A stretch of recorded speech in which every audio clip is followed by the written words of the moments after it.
You've eaten Gotham's wealth, its spirit, but your feast is nearly over. From this moment on, none of you are safe. These videos are not for children. If you're a children, then piss off. Hey there, it's me, your least favorite YouTuber, the Infuso. And seeing as there's a brand new Batman movie coming out that details the beginning stages of the Dark Knight's time as Gotham's silent protector, I figured what better time than now to check out another Batman movie that did the very same. I'm talking, of course, about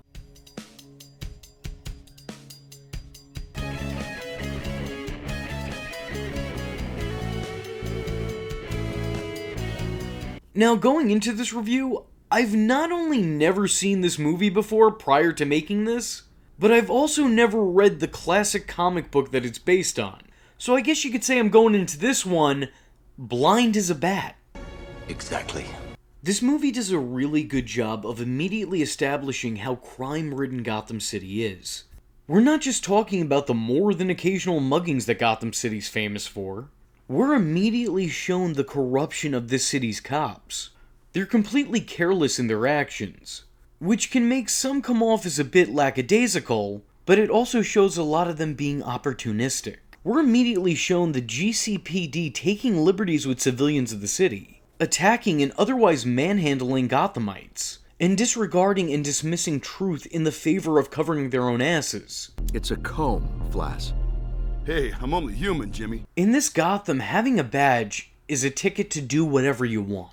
We see Detective Flass use excessive force in circumstances where even force alone would be excessive. We're shown the reckless and carefree shoot first and don't bother even asking questions later mentality that these officers have. One less mouth to feed at the soup kitchen. We're catapulted into this crime-ridden world, and we're instantaneously made aware of how deep the corruption goes. When it comes to Commissioner Loeb, it's not just a matter of negligence. It's a matter of endorsing this sort of unethical behavior. And not even just endorsing it, but enforcing it. The men on the most wanted list aren't all that hard to find for the GCPD, because they're sitting right across the dinner table from them. There is a seat at Don Falcone's table reserved for the commissioner. It's very obvious that the system is rigged, and the only people not getting away with crime are the ones who can't afford to. We're not talking about one bad apple spoiling the bunch. If anything, Jim is the proverbial good apple in a spoiled bunch. Except this apple's not getting spoiled, he's fighting back. Okay, yeah, so that wasn't that great, but you trying to make every metaphor meaningful. Jim is the only cop in Gotham on the straight and narrow, because everyone else is about as crooked as the Eiffel Tower. See that? I rebounded from that apple thing right quick, didn't I?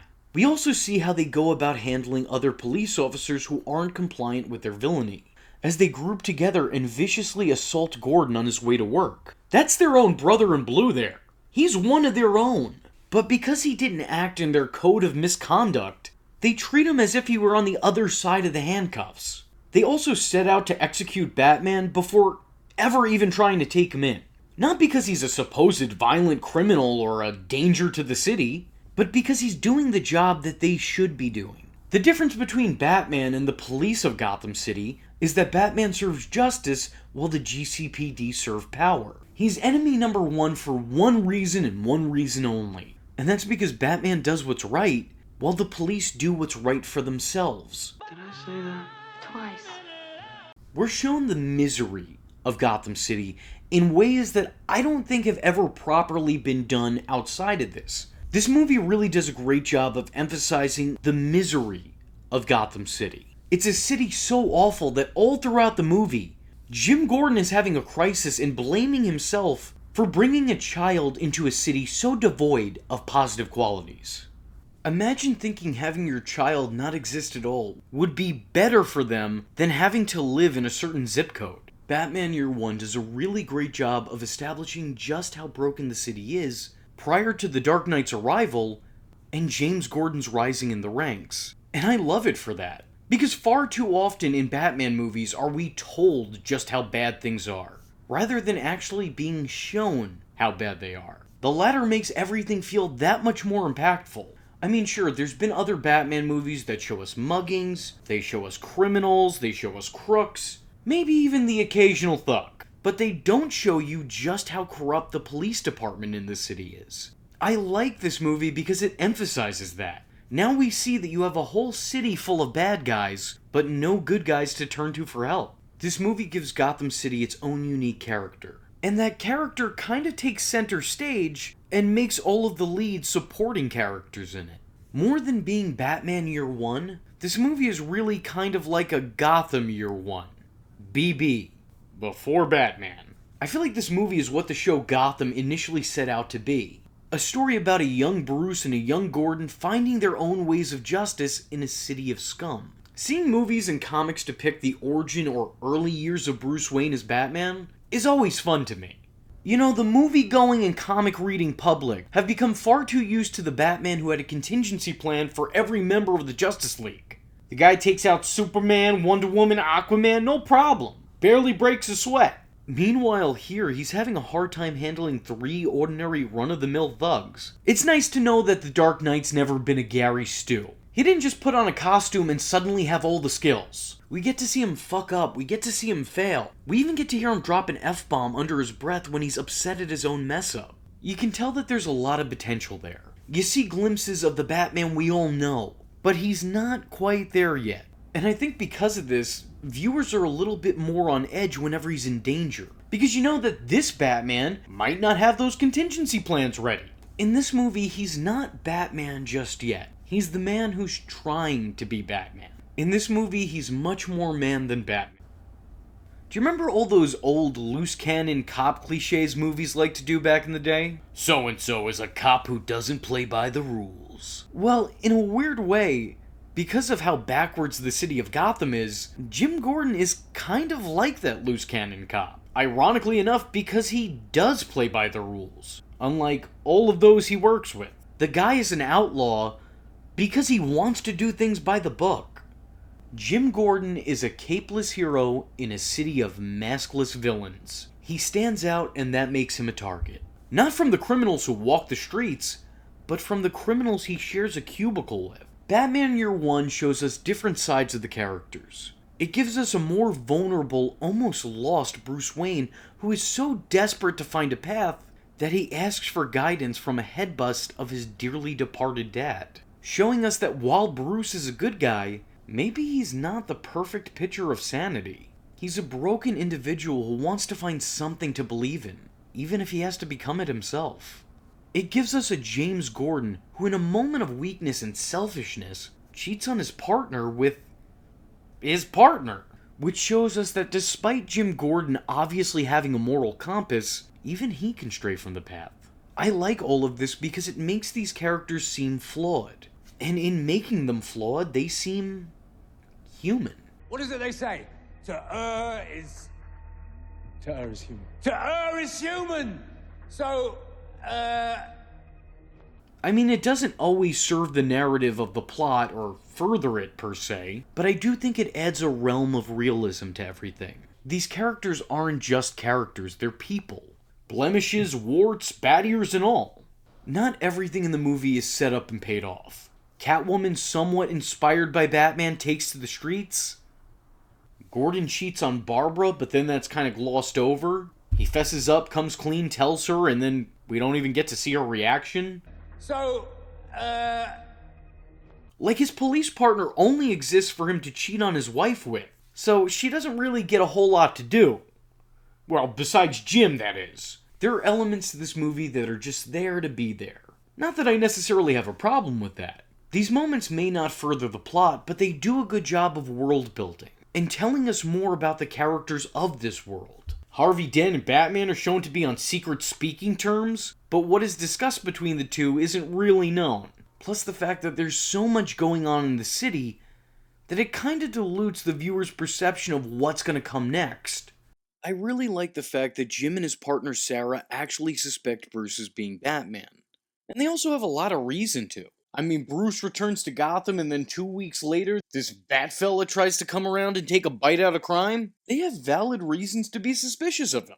They note that he has the motive to do it due to his parents' murder, and he has the money to do it, also due to his parents' murder. Of course, when Jim goes to question Bruce, he's already mid-alibi and putting on one hell of a show. But to Jim's credit, he's not necessarily buying it. He doesn't rule out that Bruce Wayne could be a shallow, misogynistic, woman-crazy, boastful billionaire, but he doesn't immediately write him off as being that. He even notes that all that he does could just be a persona. I gotta say, Jim Gordon in this movie, infinitely smarter than he is in most other movies. I think there's a lot to compare and contrast, but mostly compare, between Batman Year One and Batman The Long Halloween. They practically have the same cast of characters, what with Batman, Jim Gordon, and Catwoman being in the leads, and also Harvey Dent being thrown somewhere in there. The time period both these movies take place in, showcasing a much younger, inexperienced Bruce behind the cowl, showing Batman establishing himself in Gotham City, and establishing connections and relationships within Gotham City.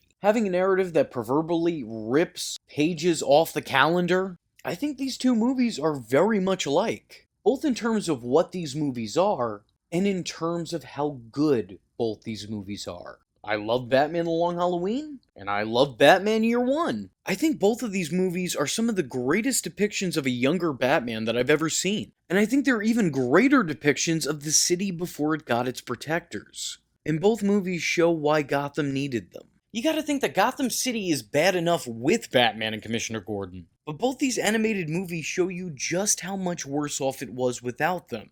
If there's anything I need to critique or comment on, it's this. There is only one thing that I can't stand about this movie, and it's that there's not enough of it. Running about only an hour long, this movie makes you long for more. More from this movie, more from this universe, just more overall. I mean, this movie's only called Batman Year 1. We need an immediate Batman Year 2 through 22. Hell, 32, even. Sign me up, I'm there. It almost feels like this entire movie is a prelude to what comes next. But unfortunately, that's all she wrote, which is kind of a bummer.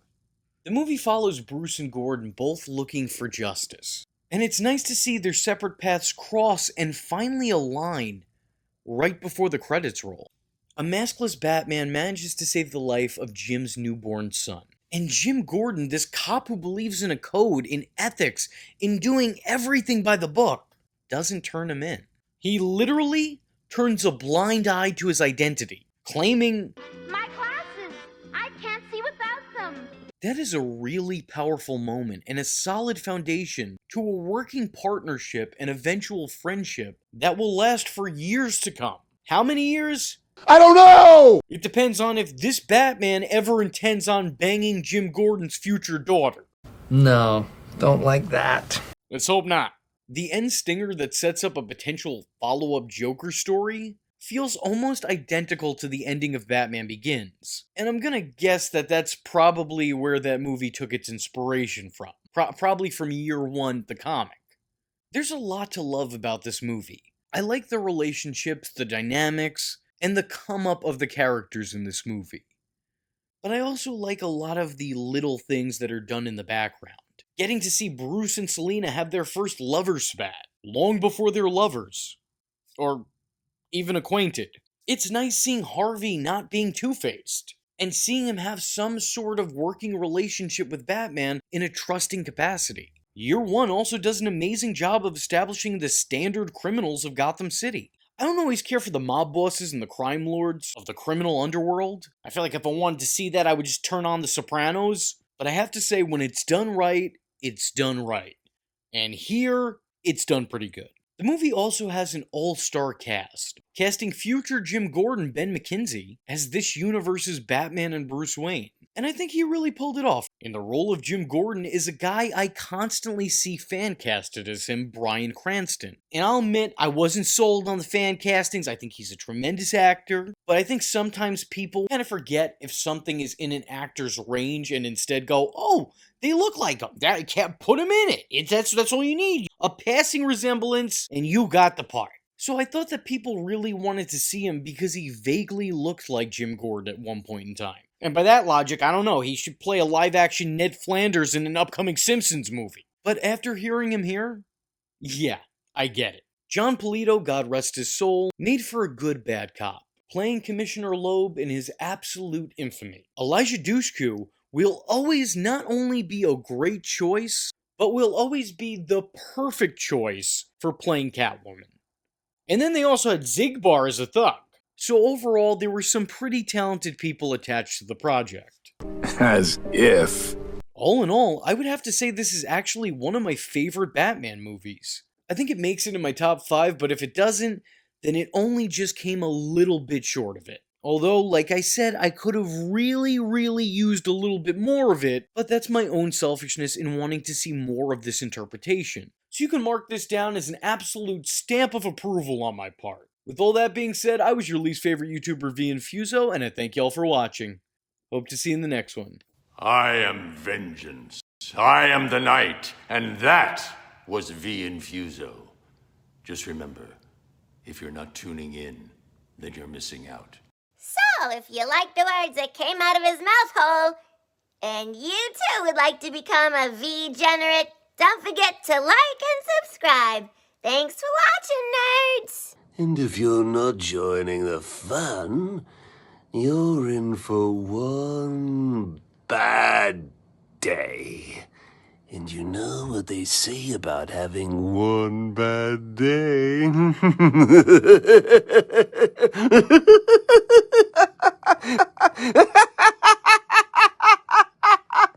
Catch him next time. Same bat time. Same bat channel.